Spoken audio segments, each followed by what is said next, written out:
Hello guys, నేపాల్లో మొన్న మనం అనుకున్న సమాచారం కొంచెం తప్పుగా అర్థం చేసుకున్నామని నేనైతే అనుకుంటున్నా. అయితే ఈ నేపాల్లో జరిగిన సమస్య ఏంటిదంటే అక్కడున్న మంచు కొండలు కరిగి విరిగిపోయి సముద్రంలో వాటర్ లేక బయటకు వచ్చేసి జనాల మీదకి రాష్ట్రాల మీదకి ఈ మృత్యు అనేది ఎట్లుంటుంది అనేది చూపించింది.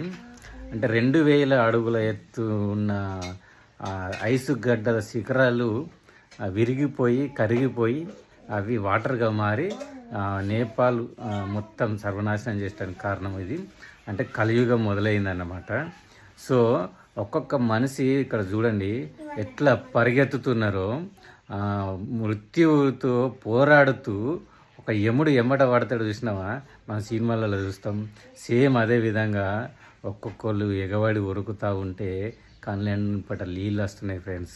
ఒక్కొక్కడు అందులో సగం సగం ముక్కలయ్యి, ఒకటి చేతులు ఇరిగిపోయి, కాలు ఇరిగిపోయి మొత్తం గలీజ్గా అయిపోయారు శవాలు. అయితే మనం భూమి మీద ఉన్నంతసేపు ఏ సమస్య రాకపోతే పక్కన మీద వాడి మీద వీని మీద వాడి ఏడతాం. ఈ భూమి నాది, ఈ అర్ధగజం భూమి నాది, ఈ గుంట భూమి నాది, ఈ గింత భూములకు కూడా కొట్లాడే దొంగన కొడుకులకు. అంటే ఇప్పుడు అక్కడ జరిగిందని కాదు, ఇక్కడ మన రాష్ట్రాలలో కొన్ని రాష్ట్రాల్లో కూడా, అంటే మన రాష్ట్రంలో జరగదు కూడా ఎప్పటికీ. అటు హిమాలయాలు దగ్గరున్నాయి కాబట్టి పాపం వాళ్ళకి అందరికీ నష్టం జరిగింది. కొంతమంది మంచోళ్ళతో పాటు చెడ్డోళ్ళు చనిపోయారు, చెడ్డోళ్ళతో పాటు మంచోళ్ళు చనిపోయారు.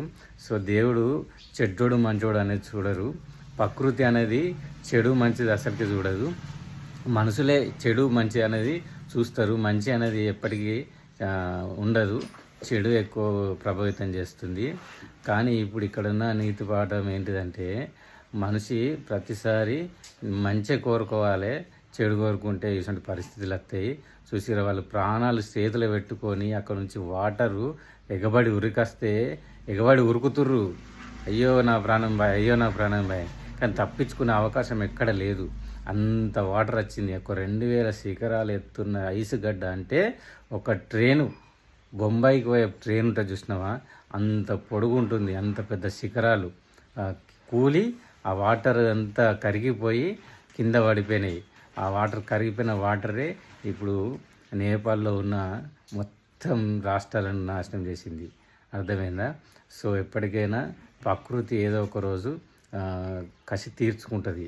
ప్రకృతి మీద మనము ఈ ప్రభుత్వాలైనా జనాలైనా ఏదన్నా చేయకూడని పరిస్థితులు చేస్తే, చెట్లు కొట్టేయడం కానీ, కొండలు చీల్చి అక్కడ ఇల్లు కట్టడం కానీ ఇట్లాంటివి చేస్తే కంపల్సరీ ఇలాంటి ప్రయోజనాలే మనకు అగుపడతాయి, అంటే కనబడతాయి.